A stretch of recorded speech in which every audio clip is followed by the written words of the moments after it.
The massive space station floated in the darkness between three stars. Its metal walls stretched for miles in every direction inside. The greatest minds from across the galaxy gathered for the most important meeting of the year. The Galactic Council was about to decide which worlds deserved to join their exclusive club. Ambassador Li Huan walked slowly through the long corridors. His black suit looked plain and boring compared to the bright colors and strange materials worn by other delegates. Alien beings with 4 arms, 6 eyes, and crystal skins stared at him as he passed. Some whispered in languages that sounded like music. Others made clicking sounds that might have been laughter. The human ambassador carried a simple briefcase containing Earth's application papers. For 50 years, his people had tried to join the Galactic Council. For 50 years, they had been rejected. Every time the answer was the same. Earth was too primitive, too weak, too backward to sit with the advanced civilizations of the galaxy. Li Huan entered the main chamber and gasped. Despite himself, the room was enormous. 1,000 delegates sat on floating platforms that moved through the air like magic. Holographic displays showed star maps and planet information. The ceiling looked like open space with real stars twinkling overhead. It was the most beautiful thing he had ever seen. In the center of the room stood the speaking platform. Li Huan walked toward it, feeling very small. The platform rose into the air, carrying him up so everyone could see him. A giant holographic display appeared, showing Earth as a tiny blue dot. The words underneath made his heart sink. Primitive Zone Class 7 Civilization. Ambassador Vexstar from the Dominion Empire stood up on his platform. His 4 muscular arms crossed over his chest. His skin was dark purple and covered with scars from many battles. 2 extra eyes on the sides of his head let him see in all directions at once. He was twice as tall as any human, and his voice boomed across the chamber. So the little humans want to play with the big kids again, Vexstar said. His words caused ripples of laughter throughout the room. Tell me, Earth creature, what makes you think your pathetic world deserves to join us? Li Huan took a deep breath. He had practiced this speech 100 times, but standing here, surrounded by beings who could destroy his planet with a thought, made his hands shake. We have much to offer the galaxy, he said, trying to keep his voice steady. Humanity has survived many challenges. We have learned to work together to solve problems, to adapt when things get difficult. More laughter filled the chamber. A delegate who looked like a giant insect clicked his mandibles in amusement. Another alien with tentacles instead of arms waved them dismissively. A creature made of living crystal chimed like bells in what might have been alien giggles. Vexter held up one hand for silence. Let me understand this correctly, he said. Your people still use chemical rockets to reach space. Your fastest ships take months to travel between planets in your own tiny solar system. Your weapons are metal projectiles powered by explosive powder, and you think this qualifies you to sit among civilizations that can destroy stars. The holographic display changed to show images of Earth technology, primitive space shuttles, simple satellites, basic nuclear reactors. Everything looked crude and outdated compared to the wonders of galactic civilization. Ships that could cross the galaxy in days, weapons that could crack planets in half, computers that thought faster than any biological brain. But we have survived, Li Huan said quietly. We lived through ice ages that lasted thousands of years. We survived diseases that killed millions, wars that covered our entire planet, natural disasters that could have ended our species, yet we are still here. Still growing, still learning. A new voice spoke from across the chamber. Ambassador Zilanara from the Peaceful Worlds Alliance was known for being kind to younger civilizations, but even she shook her head sadly. Survival is not enough, young human, she said. The galaxy is dangerous. There are empires out there with weapons you cannot imagine, fleets that number in the millions, ships the size of your cities. If we accepted every world that had merely survived their own problems, the council would have no meaning. The display changed again, showing massive space battles, Dominion warships the size of mountains, firing beams of pure energy that could melt continents, fleets so large they blocked out stars, enemy planets exploding in balls of fire that could be seen from light years away. The message was clear. This is what real power looks like. Li Huan watched the images with careful attention, but inside his mind he was thinking about other things. He thought about his daughter Park Su Jin working in her laboratory beneath the ocean. She was developing technologies that these advanced aliens had never dreamed of. He thought about his son Kim, Taewoo training with Earth's small defense force, learning tactics and strategies that no other species in the galaxy understood. Perhaps we should put them in a zoo. Vexstar continued, causing fresh waves of laughter. They could be our pets, a curiosity for tourists to visit. Look, children, this is what a primitive species looks like before they learn to be civilized. Maybe we could teach them to do tricks. The insults continued for another hour. Earth's technology was too simple. Earth's military was too weak.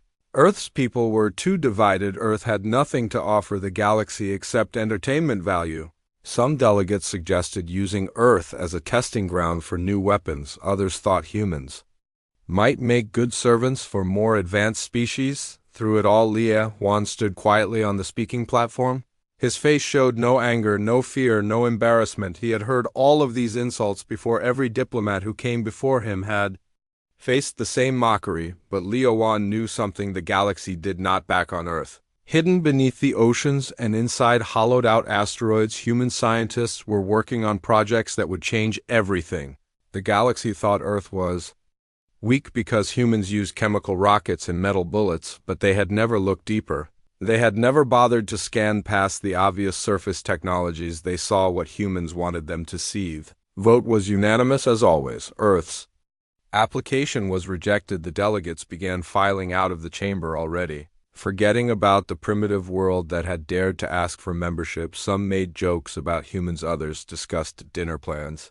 None of them paid attention as Li Huan quietly packed his papers and left, but as he walked back through the corridors toward his small ship, Li Huan allowed himself a tiny smile. He pulled out a communication device that looked like an ordinary Earth tablet but used quantum encryption that could not be broken by any known technology in the galaxy. The message he sent was short and simple: the galaxy still underestimates us. Continue Project Silent Shield Light years away on a small blue planet that everyone considered harmless. The message was received. Dr. Park Soo-jin read it in her underwater laboratory and nodded. She turned back to her work calibrating equipment that could bend space and time itself.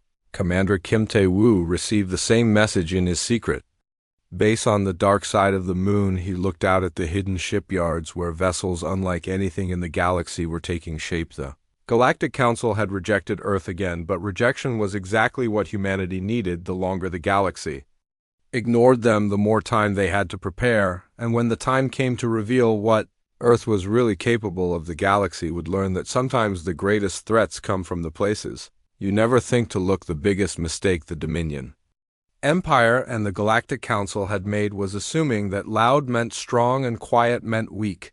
They were about to discover that humans had spent their entire history proving that assumption wrong.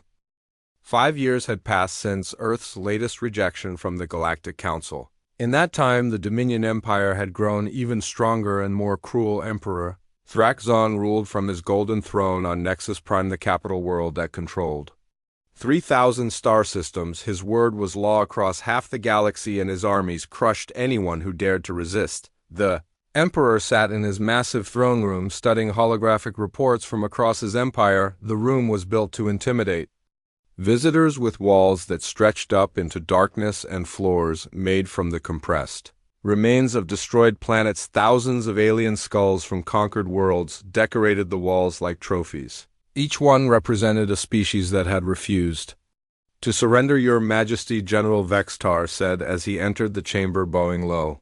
His 4 arms carried data tablets containing the latest intelligence reports. The Outer Rim territories are showing signs of rebellion again. Some worlds are refusing to pay their tribute taxes. Others are hiding their young people to avoid military conscription. Emperor Thrakzon's 6 eyes glowed red with anger. The Outer Rim had always been troublesome.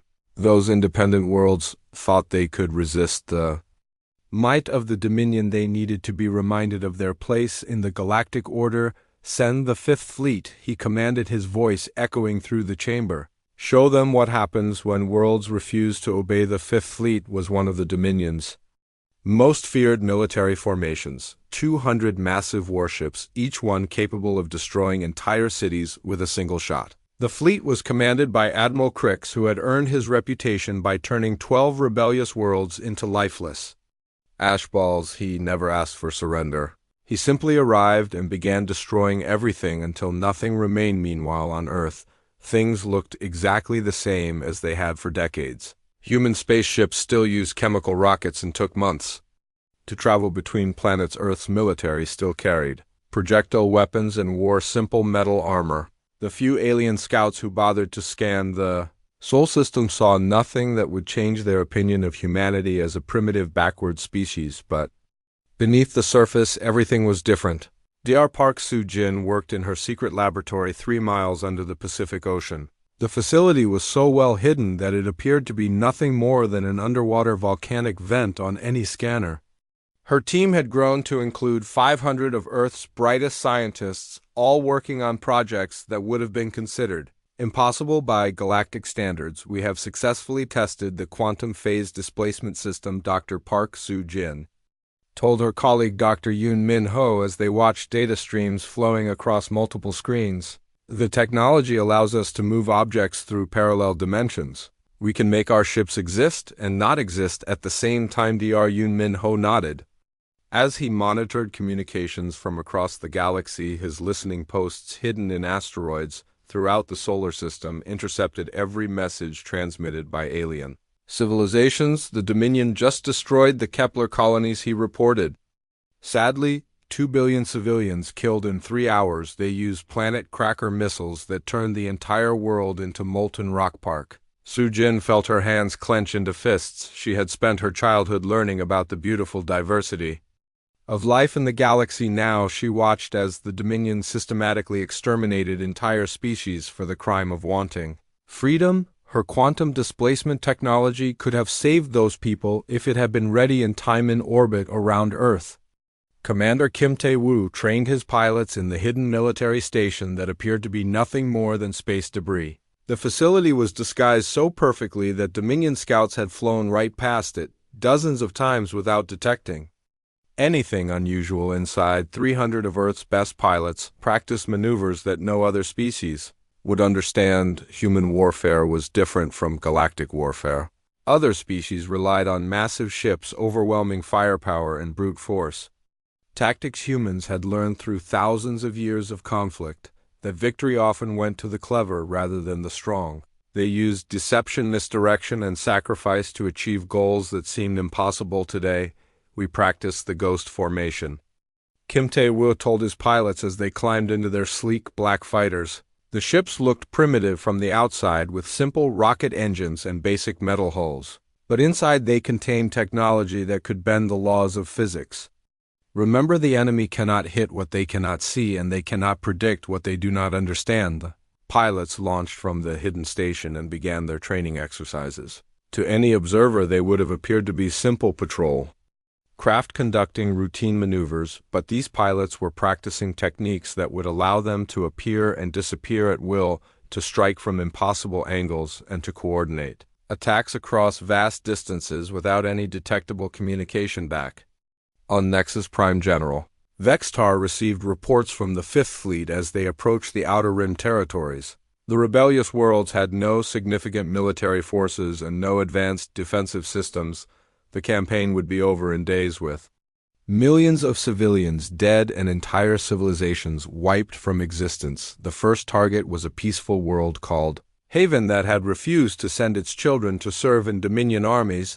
The planet was covered in beautiful cities connected by crystal bridges and floating gardens. The inhabitants were artists and philosophers who had never harmed anyone. They simply wanted to live in peace. Admiral Crix gave his standard ultimatum as the Fifth Fleet entered orbit around Haven. You have 1 hour to surrender completely, he broadcast to the planet below. Any resistance will result in total planetary destruction.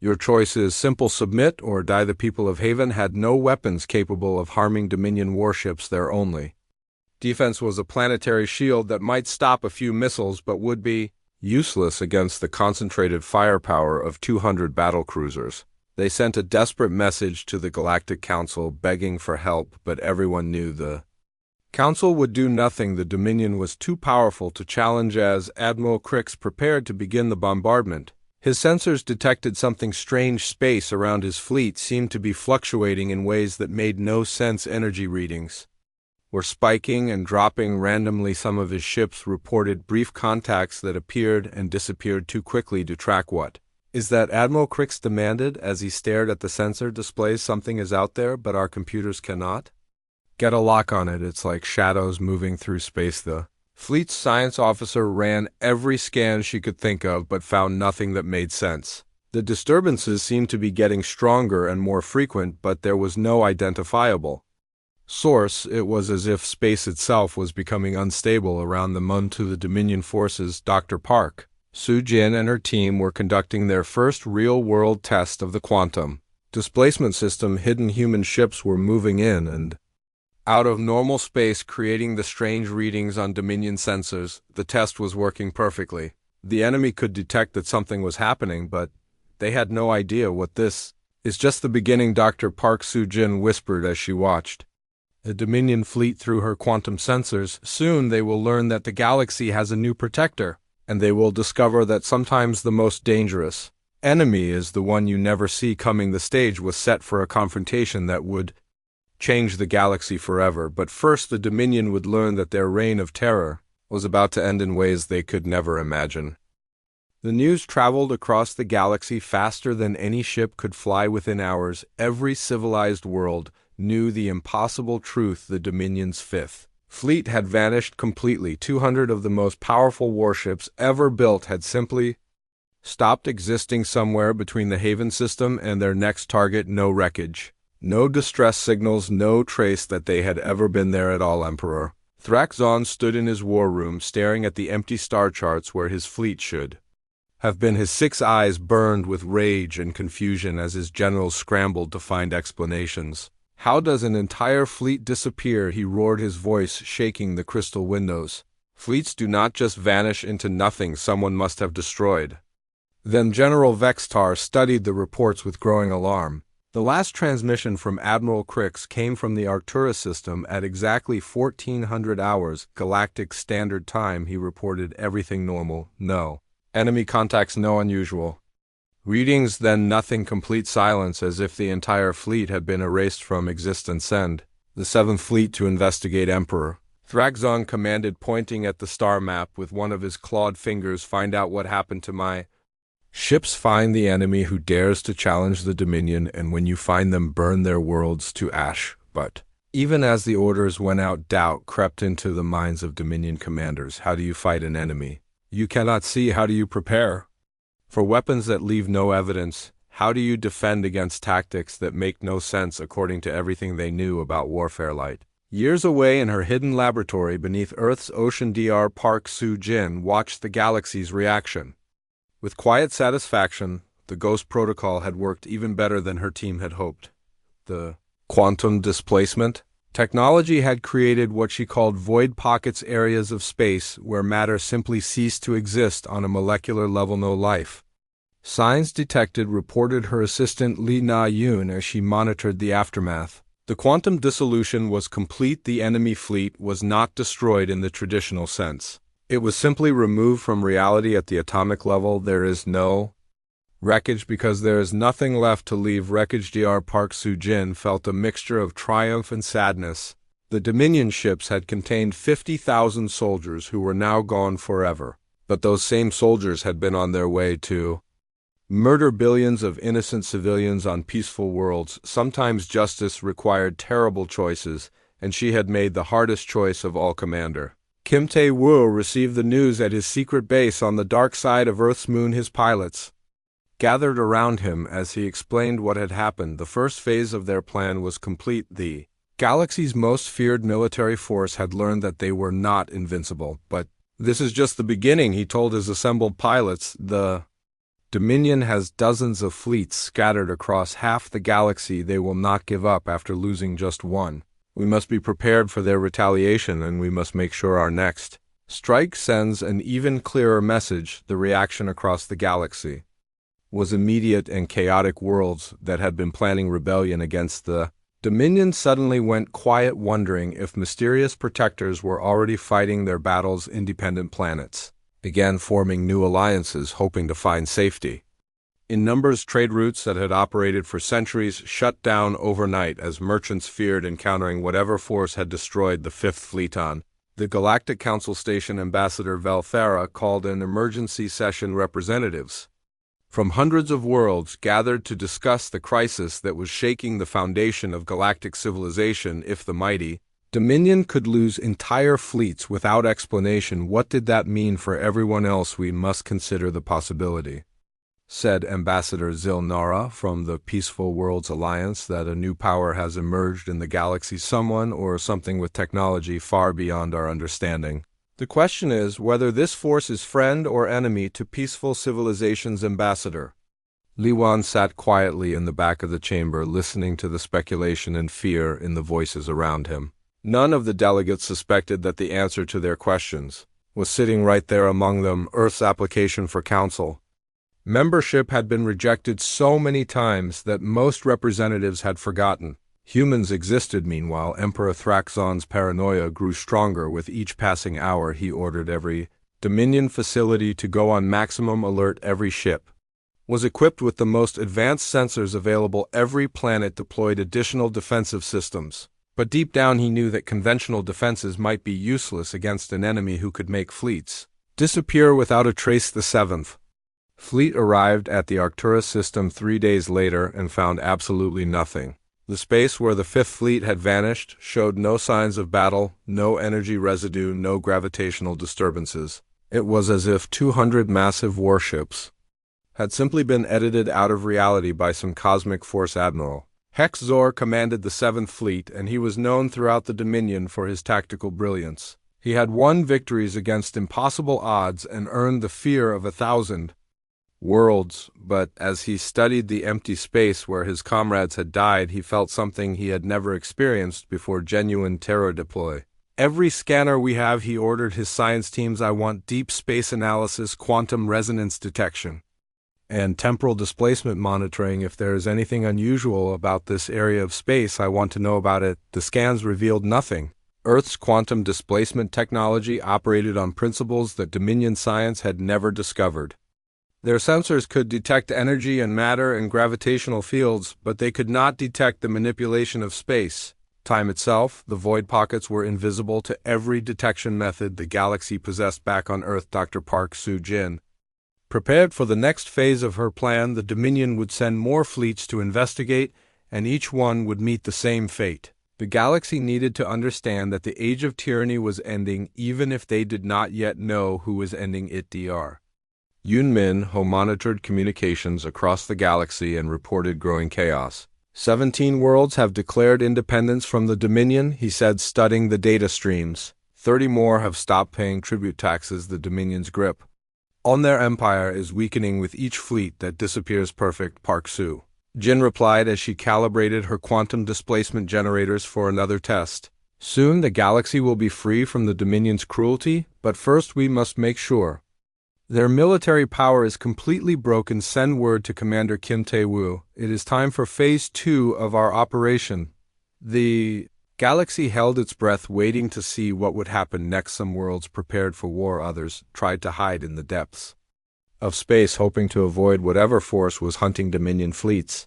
None of them realized that their salvation was coming from the small blue planet that everyone had dismissed as harmless. The hunt had only just begun, and the Dominion Empire was about to learn that sometimes the most dangerous predator is the one nobody notices until it is far too late to escape. Emperor Thraxon's paranoia grew with each passing day. 3 more Dominion fleets had vanished in the past month: the 7th Fleet near the Vega system, the 9th Fleet in the Centauri sector, and worst of all, the elite 1st Fleet that was supposed to be invincible. Over 500,000 of his best soldiers had simply stopped existing. Someone is hunting us, the Emperor told his war council. His 4 eyes glowed red with rage and fear. Deploy every scanner, every spy probe, every detection system we have. I want to know who dares challenge the Dominion. But the enemy remained invisible. Dominion science teams worked around the clock, analyzing the empty space where their fleets had disappeared. They found nothing: no energy signatures, no weapon residue, no clues at all. It was as if reality itself had swallowed their ships, General. Vextar presented increasingly desperate reports. Our remaining fleets are afraid to leave port, Your Majesty. Morale is collapsing. Some captains are requesting transfers to defensive positions only. The mighty Dominion war machine was paralyzing itself with fear. Meanwhile, on Earth, the Ghost Protocol entered its second phase. Dr. Park Soo-jin's team had perfected their quantum tunneling technology. But now they were working on something even more ambitious. Project Mirror would make the Dominion's own weapons turn against them. Dr. Yoon Min-ho monitored Dominion communications from his listening post. They're pulling back from 17 star systems, he reported. Entire sectors are being abandoned as they consolidate their forces. The galaxy's most aggressive empire was retreating without ever seeing their enemy. Commander Kim Tae-woo prepared the Silent Fleet for direct engagement. Humanity had spent centuries studying warfare, and they understood something the Dominion didn't. True power wasn't about having the biggest weapons. It was about using the right weapon at the right moment. The Dominion began scanning every world in their territory, looking for signs of advanced technology. Their probes passed through the Sol system regularly, but Earth still appeared to be a primitive civilization with basic rockets and simple satellites. Human stealth technology was so advanced that Dominion scanners couldn't detect cities, let alone military installations. In desperation, Emperor Thraksin issued a galaxy-wide ultimatum: surrender now or face total annihilation. But his words sounded hollow when his own fleets kept disappearing. The Dominion was discovering that threats only work when people believe you can carry them out. The galaxy held its breath, waiting to see what would happen next. Some worlds began preparing for independence, sensing that the Dominion's grip was weakening. Others tried to identify the mysterious force that was systematically dismantling the galaxy's greatest military power. None of them suspected that the answer was hiding in plain sight on a small blue planet that everyone had dismissed as harmless. The massive defensive formation around Nexus Prime was destroying itself in the most spectacular military disaster in galactic history. Emperor Thraksin stood frozen in his command center, watching as his own ships turned their weapons on each other. His planet-killer cannons that had once terrorized entire civilizations were now firing on friendly vessels.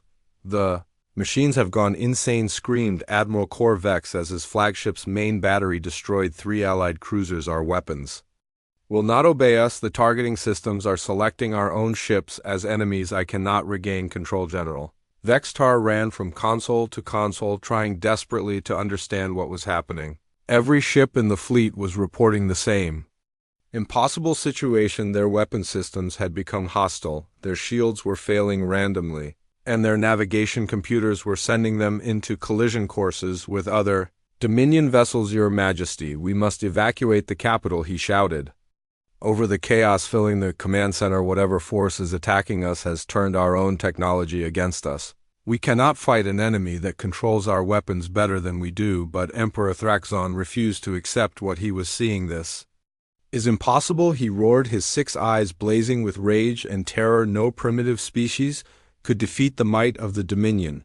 We have ruled the galaxy for 1,000 years. We are the strongest military force that has ever existed. As if in response to his denial, the defensive perimeter around Nexus Prime began to shimmer and distort. Space itself seemed to bend and twist as something incredible happened. 50 ships materialized out of nowhere, appearing not through any stealth technology, being turned off but through what looked like tears in reality itself. These new vessels were smaller than Dominion dreadnoughts, but they moved with a grace and precision that seemed impossible. Their hulls were sleek and dark, absorbing light rather than reflecting it. They carried no visible weapons, but as the Dominion forces watched in amazement, these mysterious ships began to demonstrate capabilities that defied every law of physics. Commander Kim Tae-woo stood on the bridge of his flagship, watching the chaos his people had created.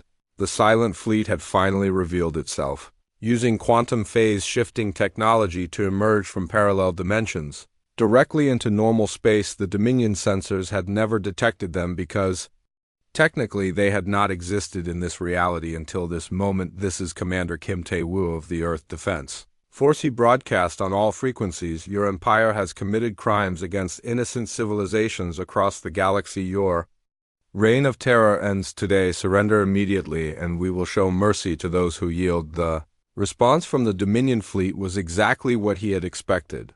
Weapons fire erupted from hundreds of ships as panicked captains tried to destroy the mysterious human vessels, but the silent fleet's defensive systems worked on principles that alien technology could not overcome. Instead of energy shields that blocked incoming fire, human ships used quantum displacement fields that made attacks simply pass through them as if they were not there. Instead of armor that absorbed damage, they used phase shifting that allowed them to exist slightly outside normal space, making them untouchable. General Vextar watched in horror as his most powerful weapons had no effect on the human ship's plasma cannons that could melt mountains passed harmlessly through their targets. Gravity bombs that could crush planets seemed to have no impact. Particle beams that moved at the speed of light simply disappeared when they touched the strange vessels. "What are they?" he whispered as he stared at his tactical displays. "How can they ignore our weapons? How can they make our own systems attack us?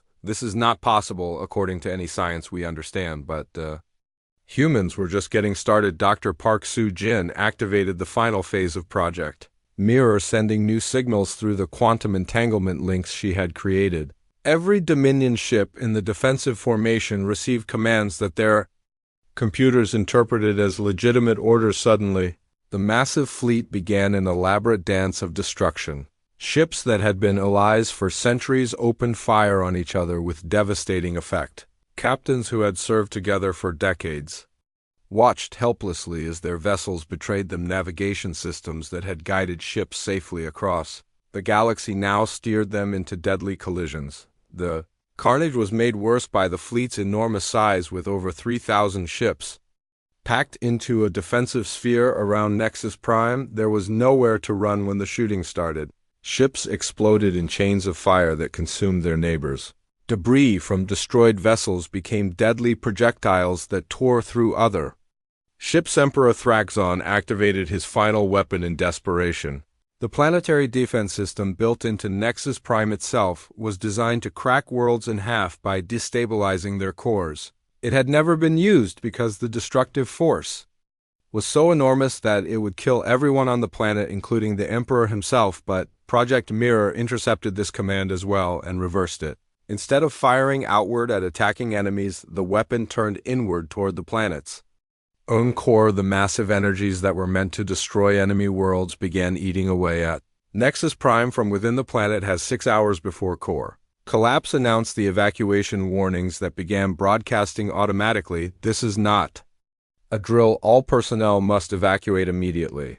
Planetary destruction is imminent." Commander Kim Tae-woo felt no satisfaction as he watched the Dominion capital begin to tear itself apart. This was not about revenge or conquest, it was about justice and the protection of innocent life. The galaxy needed to be free from the Dominion's cruelty, but that did not mean he enjoyed watching their world die. All evacuation ships will be allowed to leave safely, he broadcast to the fleeing Dominion forces. "Earth offers sanctuary to any who renounce violence and choose peace. We take no pleasure in destruction, but we will not allow tyranny to continue." The evacuation of Nexus Prime was chaotic, but surprisingly orderly. Human ships appeared throughout the system, offering rescue to stranded Dominion personnel. Many aliens were shocked to discover that their mysterious enemies were actually trying to save lives rather than maximize casualties. Dr. Park Soo-jin monitored the planet's core collapse. From her laboratory on Earth, the process was irreversible but slow enough to give everyone time to escape. She felt sadness as she watched the destruction of a world that had once been beautiful before the Dominion turned it into a fortress of oppression. In 6 hours, the capital of the galaxy's mightiest empire became a cloud of glowing debris. The Dominion fleet that had been assembled to crush humanity had destroyed itself through humanity's manipulation of their own technology. Not a single human ship had been damaged in the battle that ended 1,000 years of galactic tyranny. The news spread across the galaxy. Speed. The Dominion Empire was finished, their capital was gone, their fleets were destroyed, and their emperor was a refugee fleeing through space in a simple transport ship. Most importantly, the mysterious force that had accomplished this impossible victory had revealed itself to be from Earth, the small blue planet that everyone had dismissed as primitive, had just demonstrated military capabilities that surpassed anything the galaxy had ever seen. And they had done it while showing mercy to their enemies and offering rescue to survivors. It was a combination of power and compassion that no other species had ever achieved. Ambassador Leo Wan received an urgent message at the Galactic Council station. The emergency session was called immediately as representatives from hundreds of worlds tried to understand what had just happened. The chamber that had once echoed with laughter at Earth's expense was now filled with respectful fear. The galaxy was about to learn that sometimes the most dangerous enemy is not the one who shouts the loudest or carries the biggest weapon. Sometimes the most dangerous enemy is the one who watches quietly, waits patiently, and strikes only when justice demands. Earth had been underestimated for the last time. 3 months after the fall of the Dominion Empire, the galaxy was a completely different place. Ambassador Li Huan walked through the corridors of the Galactic Council station, but this time every delegate he passed bowed respectfully. Some aliens who had once laughed at humanity now stepped aside to let him pass, their eyes filled with a mixture of awe and fear. The main chamber had been redesigned after the chaos that followed the Dominion's collapse. Representatives from over 1,000 worlds now filled the space as species that had been enslaved for centuries finally had the freedom to speak. The crystal decorations that had once celebrated Dominion victories had been replaced with symbols of peace and cooperation. Ambassador Li Wan stepped onto the speaking platform and looked out at the assembled delegates. The same holographic display that had once mocked Earth as a primitive world now showed detailed information about human technology and military capabilities. But the numbers and statistics could not capture the real change that had occurred. The Dominion Empire fell because they forgot the most important rule of civilization. Liu Huan said, his voice carrying clearly through the silent chamber. Power without wisdom becomes tyranny, and tyranny always creates its own destruction. Earth did not seek to conquer anyone. We simply protected the innocent and removed a threat to galactic peace. Ambassador Valthara from the Crystal Confederation was the first to speak, her voice trembling with nervous respect. We had no idea that Earth possessed such advanced capabilities, she said.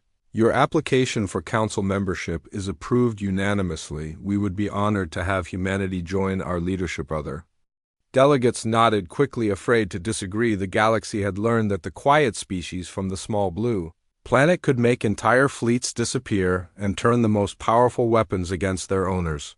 No one wanted to risk becoming humanity's enemy, but Liu Huan shook his head slowly, surprising everyone in the chamber.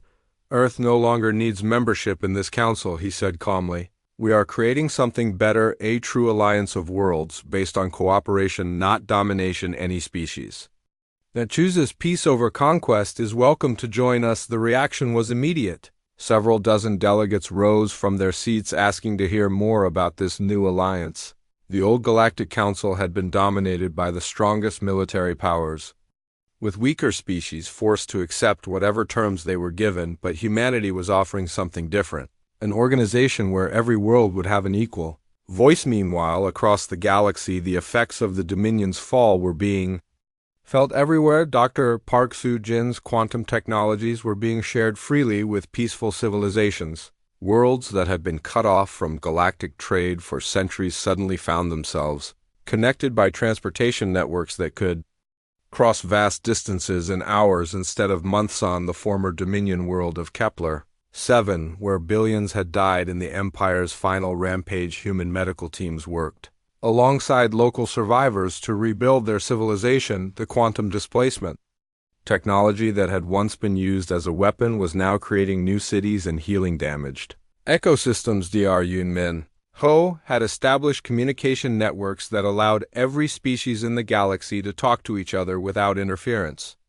Previously, the Dominion had controlled all long-range transmissions, using their power to spread propaganda and suppress dissent. Now information flowed freely and worlds could coordinate their own defense and development. The transformation was Not without challenges, some former Dominion military leaders tried to establish their own small empires using stolen technology and abandoned fleets. But these attempts were quickly stopped by the Guardian Fleet that Commander Kim Tae-woo had established. The Guardian Fleet was a joint organization combining human ships with vessels from dozens of other species. All were volunteers who had sworn to protect civilian populations and prevent any future empire from becoming too powerful. The silent fleet remained hidden, but everyone knew it was watching, ready to act if tyranny ever rose again. Commander Kim Tae-woo stood on the bridge of his flagship as it patrolled the former Dominion territories. His crew included humans, aliens, and even some former Dominion officers who had renounced their past and chosen to serve peace instead of conquest. We have reports of pirates attacking trade convoys in the Vega sector. His communications officer reported. Lieutenant Park Min-jun was a young human who had grown up hearing stories of the Dominion's cruelty and had volunteered to make sure such things never happened again. Dispatch the 3rd Squadron. Kim Tae-woo ordered, make it clear that attacks on civilians will not be tolerated, but offer the pirates a chance to surrender and join legitimate salvage operations. We are not here to destroy, but to protect and reform. This approach was typical of the new Galactic Order. Instead of simply crushing enemies, humanity tried to understand why conflicts occurred and address the root causes. The pirates in the Vega sector were mostly refugees from worlds destroyed by the Dominion. They turned to crime because they had no other way to survive. By offering them honest work and helping them resettle on peaceful worlds, the Guardian Fleet eliminated the piracy problem without firing a single shot. It was a solution that no previous galactic power would have considered, but it worked better than military force alone. On Earth itself, the planet had become a pilgrimage destination for species from across the galaxy. Aliens who had once viewed humanity as primitive now came to study human philosophy, science, and culture.